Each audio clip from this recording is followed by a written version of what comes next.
Hi, this is James Gardner, the CineTechGeek, and I'm here with Ted Schilowitz again. And this conversation we're going to talk about is what is near and dear to him, and he's a futurist. And he's a futurist because that's what he thinks about every second of the day, in my opinion anyway.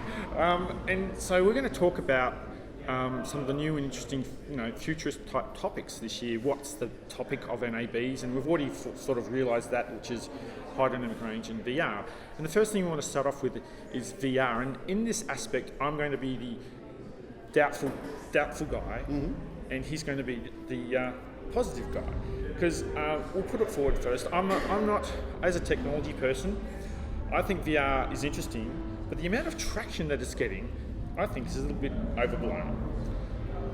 Some of the reasons for that is that VR is very young. It's embryonic in its stages, and I'm not exactly sure how.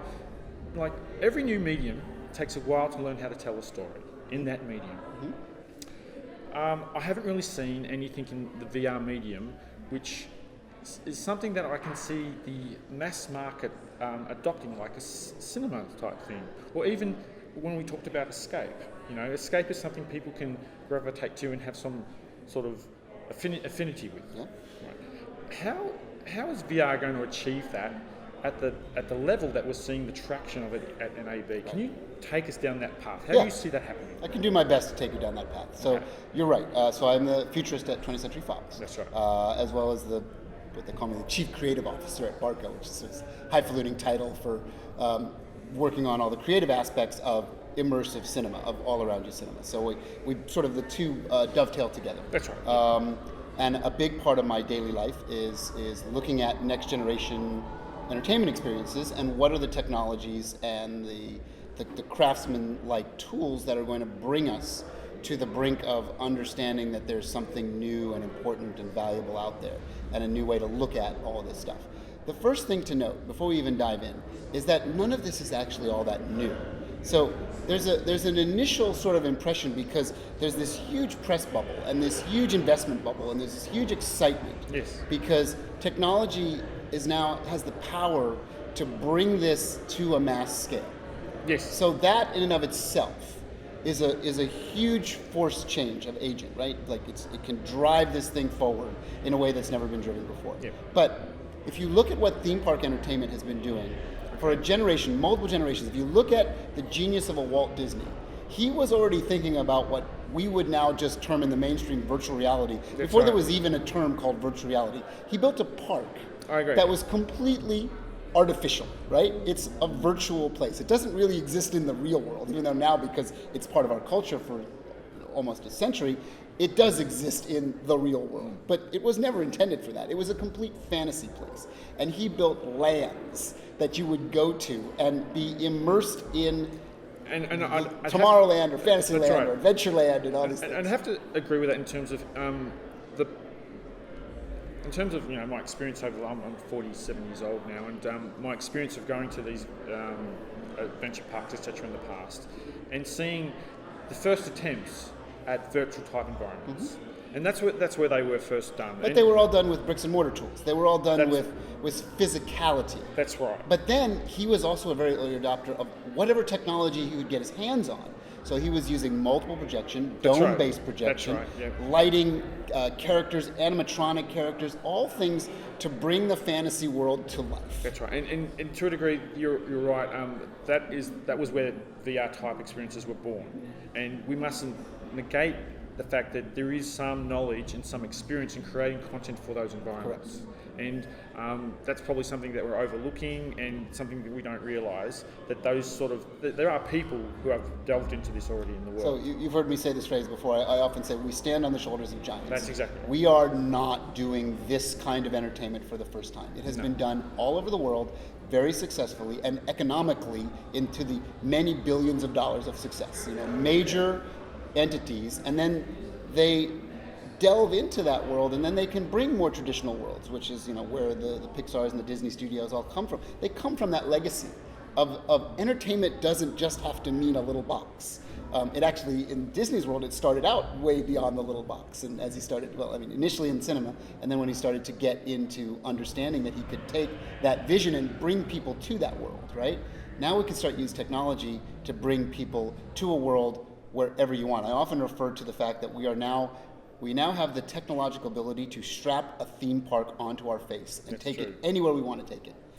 Let's on that topic. So it's a pretty much a given that VR for gaming is going to be bang huge. We think so. Yes, and I would say I think it will. Nothing is a given.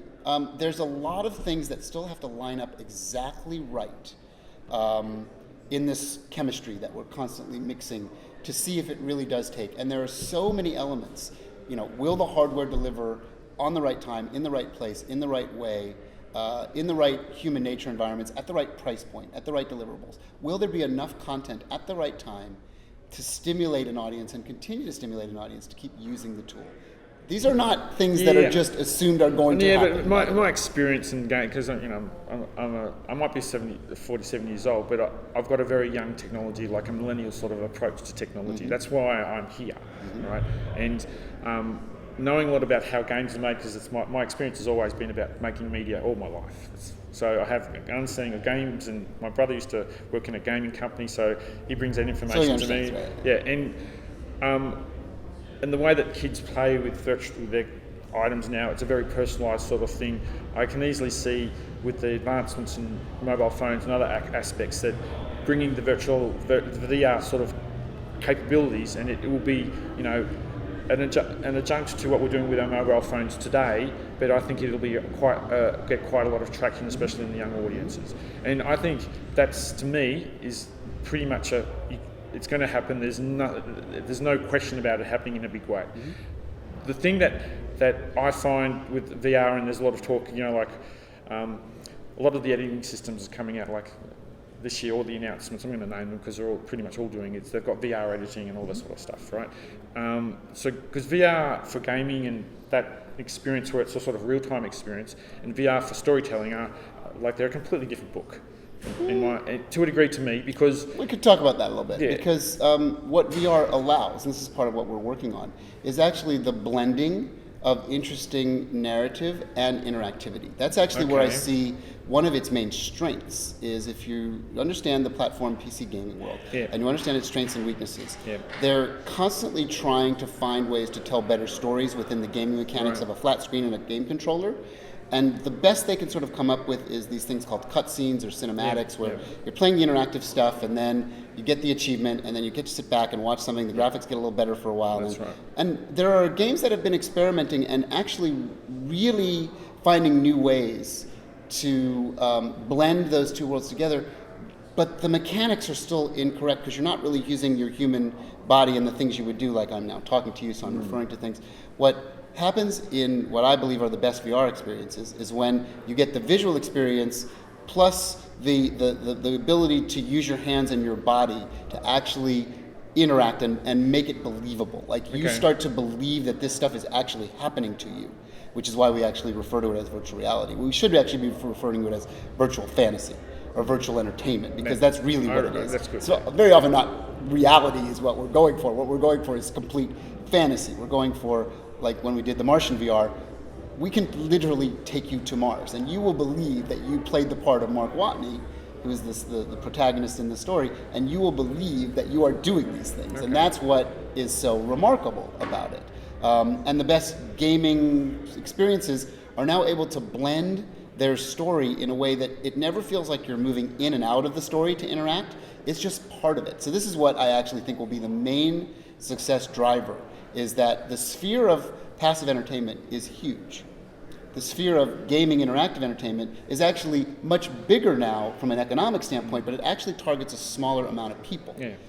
But when you can put those two worlds together, when you can take the much larger group of people that are completely comfortable and have entertained themselves their whole life with passive entertainment, and then you can bring the power of the interactive world, which has massive economic power, eclipsing passive, but it's for a much smaller group of sort of a core audience, and actually broaden that audience and give them a much more natural, humanistic way to interact. That's when the magic explosion, I think, is going to happen. So I'll give you a reference point, because this is a really interesting one. I talk about this in all my presentations. It's already happened at mass scale. So it's happened with the Nintendo Wii. And the Nintendo Wii was actually the first virtual reality experience that went to scale. Because you weren't playing a video game. You were bowling in your living room. You were playing tennis in your living room because they attached human natural haptics to the screen in front of you, and your brain started to put it together. And when you went and did the motion of bowling, you were bowling, and people would get good at it. You would try to build skill at it. Now, what you're going to see with a lot of VR is that level of understanding of what those people were so genius at, when you can actually make it so believable that you forget, is it actually happening to you or not? You never really think you're at a bowling alley when you're in the Wii, but I could really take you to a bowling alley now and give you the experience that you were actually bowling, or on a spaceship killing aliens, or et cetera, et cetera, et cetera. Okay. That's the point. You're visualizing it very eloquently, but what I want to bring you to now to describe, because this is where I have a hard time materializing this futuristic outlook, right? Is that doing a lot of these things, like doing something for the sake of doing something, and doing something that's going to be adopted or utilized by the mass audience. It's a big... It's a very tricky balance. That's right. And nobody knows exactly what the magic chemistry will be, but now you've got a lot of people experimenting and putting capital and brain power into it. Yeah, so my question would be is, do you have any idea, like how, in what shape or form, like we've got Oculus Rifts and these things, and you have to plug them into big computers, etc., and you have to have special environments to deal with all the stuff. It's not something I can currently see people doing at home, but you are also very correct in terms of, well, it's also, because I really like the way you look at it, because it's also the way you look at it. You have to actually move around the idea, and the fact that you're saying that the Wii was a sort of a VR sort of experience is true. So looking at something like that, and we've got the extreme here, and the lower sort of the entry level sort of VR here. Yep. Now we have to sort of the mass market's going to end up in the middle, right? Do you know where? Well, how's it going to formalise? Nobody really knows, but certainly what I do, Yeah. because I'm in it so deeply, is we're seeing the enthusiast crowd, which by the way has massive economic power and massive influence, very, very ready to adopt these home-based, PC-based systems. The PC-based market is huge. Yes. And people are playing games in the hundreds of millions around the world. Yeah, but I want to know when, like, for example, I'm atypical in terms of I'm geeky and I understand all this technology, but a lot of my friends who have got kids like me, etc., how will it encroach onto their life, and how will it appear, you know, as a 40-year-old guy who's a dad, who's got lots of other things going in his life, how do you think it's going to penetrate their lives in terms of the new the new creativity of VR? How's it going to enter into their lives? I don't really see a lot of them going out and buying an Oculus Rift or anything like that. You know, they might have some Wiis. How do you think it's going to penetrate that mass market? That's where I'm really lost, and that's where I see where the key to the mass adoption is. So it's already penetrated the mass market. Yeah. And you have to understand what I'm going to bring up here. Yeah. This is not a phone by any stretch of the imagination. This is your little robot friend, and people use this all the time. So we have now made a connection to a technology that we use so much that when we go out to dinner, we lay it on the table. Yes. And it never leaves our side. So we have a connection to technology, but this amount of technology, this screen is still a limited canvas. But we use it so much that now I believe we're actually ready to start moving into a much bigger canvas. So we've graduated to be able to we just jump want it. to those new levels. We're ready. Yeah. So of course the gaming and the home markets will come soon. Yes. I think they're going to have strong acceptance. I do too. And then within the Oculus and the Vive are now on the market shipping in its early stages.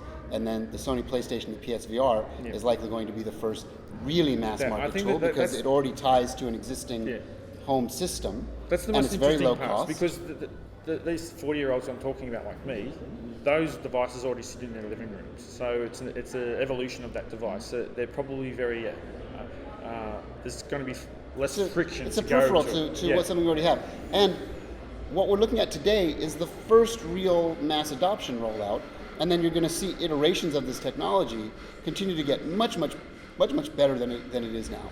and much more cost effective and much more powerful. So if it really does take, which I think it will, today's world is going to be we're going to look at it as kind of the early days of the first HD TV stuff, where people were really excited about it. Some people put it in their houses. It was super expensive. But then over a course of 10 plus years, it became extraordinarily cost effective and widely adopted, and it literally replaced everything before it. So this has the potential of becoming the core of the next type of entertainment that we do, which then of course leads us into what we're doing within cinemas. Is if that's going to happen, and TV as we know it is going to alter and change, well then the cinemas better alter and change and be ahead of that curve, which is why we're working on the Escape project. Yeah.